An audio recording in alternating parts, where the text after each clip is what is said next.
or experiencers have feelings or visions of impending disaster, earthquakes or widespread flooding. The Nordic types, they tell me, are very concerned about this kind of experience happening, but they have a policy of non-interference. We also hear many reports of MILAB abductions, military groups working in concert with ETs. There's been some speculation that perhaps they are hybrids dressed in military uniforms. Or perhaps they are human military groups working surreptitiously with the alien beings. We asked, have you witnessed paranormal activity in your home?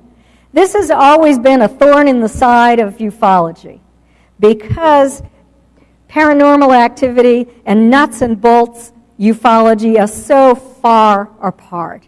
And we've never really wanted to come together. Alan Hynek found this, Jacques Vallée found this, many researchers and investigators have found paranormal activity being reported by abduction experiencers. And it's something that I almost went to kicking and screaming. But we did ask that question with some very interesting results. 85% of the respondents reported paranormal phenomena in their homes, whereas 42% of the non-abduction experiences reported that. And remember, we advertised on paranormal radio shows, so I think that that's why the result of that was skewed. I don't think that's true of the general population. What did abduction experiencers see? Light orbs in their homes, over and over again. Doors opening and closing. Things flying through the air toward them.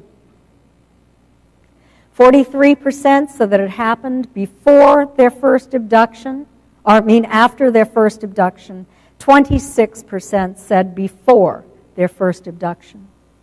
89% said that they received telepathic messages that were related to an abduction experience, whereas 33% of the non-abduction experiences reported telepathic communication, not with ETs.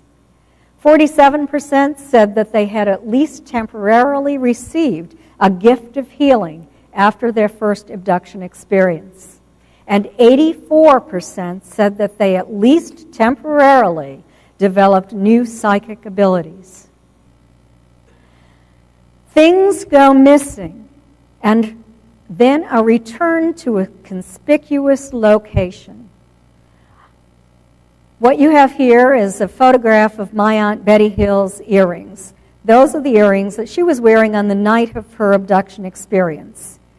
She wasn't aware that they were missing until a couple of months later. She and my uncle were in the White Mountains, retracing the route they took that night, trying to jog their memories more about what happened during that 2-hour period of missing time. When they returned home that night, they found a pile of leaves on their dining room table. And in those leaves were the earrings that Betty was wearing on the night of her experience. This has happened time and time again among abduction experiencers. Jewelry is missing and then returned, cameras, or different household items, and returned to a very conspicuous location in an odd way. 68% said they experienced malfunctions in electrical equipment, such as lights blowing out or blinking out when they walked or drove under them, digital watches malfunctioning, and computers going haywire following an abduction experience. 33% of the non-abduction experiencers also reported this. Okay. So are they friend or foe? Hunter Gray, formerly John Salter, retired full professor at the University of North Dakota and an abduction experiencer, stated, "I think the ETs are definitely the children of the Creator, and I strongly think, as I've said, that they are friendly, but given the turbulence of humanity, are understandably cautious." An anonymous abduction experiencer stated, if our ET visitors had wanted to harm us, they could have done so long ago. Another stated, they are not the kind of people you want to associate with. Their ambitions and methods are demeaning and sometimes cruel. Dr. Carla Turner, the late Carla Turner, who was an abduction researcher and psychotherapist who used hypnosis, wrote, before we allow ourselves to believe in the benevolence of the alien interpretation, we should ask, do enlightened beings need to use the cover of night to perform good deeds? Do they need to paralyze us and render us helpless to resist? Do angels need to steal our fetuses? Do they need to manipulate our children's genitals and probe our rectums? Are fear, pain, and deception consistent with high spiritual motives? Another wrote, humans have a capacity to allow their filtering systems to present images in a distorted fashion. Their fears determine what they see in every situation.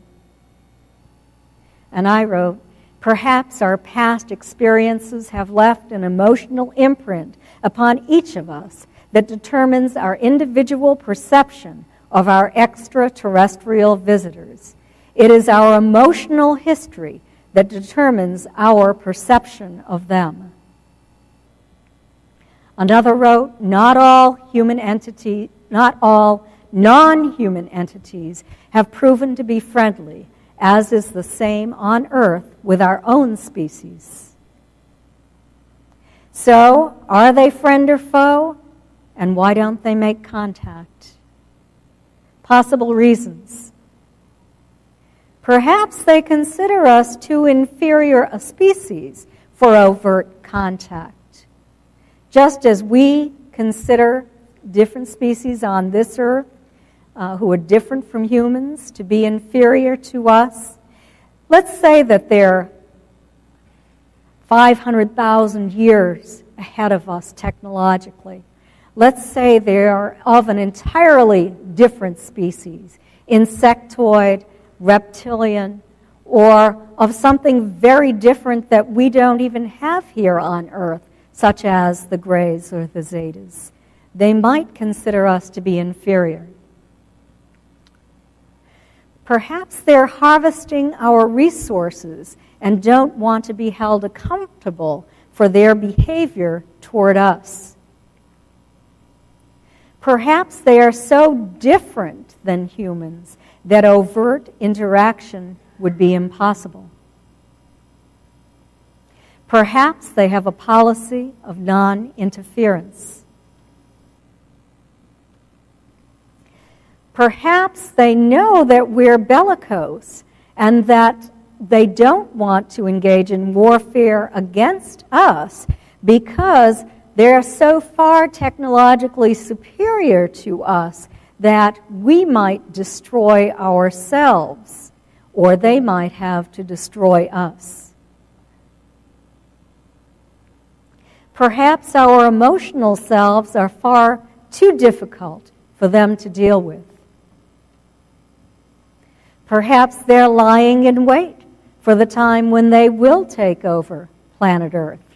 That's a scary thought, and I hope that's not true. Perhaps they're already living here in a genetically modified human form, and perhaps more and more will be in the future. Or perhaps the Earth is a giant classroom. This is my favorite explanation, because skeptics say, why have ETs been performing the same experiments on human beings for the past 50 plus years? Why is the same thing happening over and over again? And what I have been able to deduce from all of this is that perhaps we are a classroom. Perhaps students and professors and scientists come to Earth, maybe we're a university college course, And they come here over and over again to perform experiments on us. And as new generations of students come, they receive training on Earth's geological structures, atmosphere, oceans, flora, and fauna.